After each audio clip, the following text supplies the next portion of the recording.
Does anyone know what you mean by adaptation? Yes. Behavioral, structural and modification. Yes, that's correct, but you should explain it really like good. So, it's correct. Claps for her. So, the animal having developed certain behavioral and structural modification which help them to live in such environment is known as adaptation. Then, anyone knows what you mean by habitat? Mommy, living home, area. Yes, someone can answer.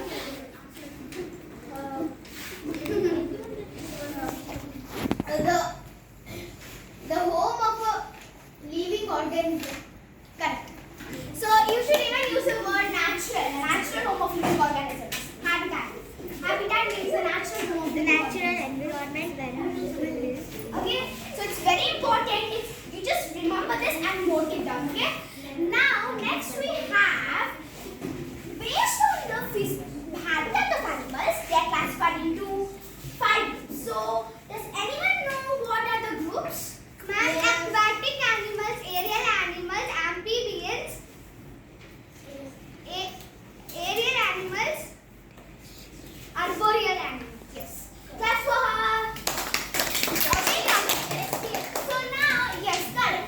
First, terrestrial animals, arboreal animals, aerial, aquatic, and amphibians.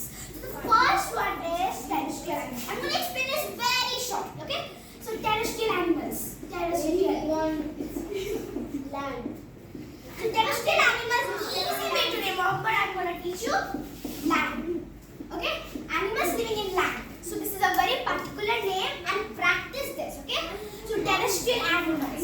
Next we have arboreal animals. Animals living in trees. So arboreal trees. Very important.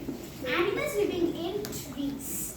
Then next we have aerial animals. It's very easy to remember. Here only you can understand. Usually we write air like this, isn't it? We write like this. Yeah. Yes. So but here air is like this. So you can easily remember air. Air. The animals which are in air are called aerial animals. And they mostly spend time in air. Then aquatic means, anyone knows what you mean by aquatic? Animals living in water. Animals living underwater. I asked you. Okay.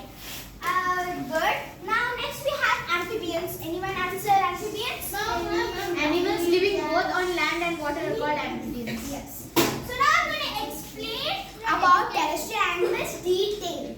Now you think only terrestrial animals can live in land. They can even live in underground. So what they mostly build? Can anyone say? Burrows. Okay. So like for example, rabbit, mice, snakes, etc. These live in the underground areas. And terrestrial animals live in land, on the surface of the land. Now, based on this terrestrial animals, they are converted into 4 groups which they can stay. The first one is animals living in deserts. So firstly, when you remember deserts, what will come to your mind? It's very hot over there, very dry, and camels. And scarcity. I didn't say the animals. I didn't say the animals. I didn't ask the animals. Okay? Now, in that, the common adaptive features are that they can live, common adaptive features of camel, which is they can store their fat in their stored fat, and they can produce in the time of inanition. Then they can protect themselves from a harsh condition as a thick skin. Now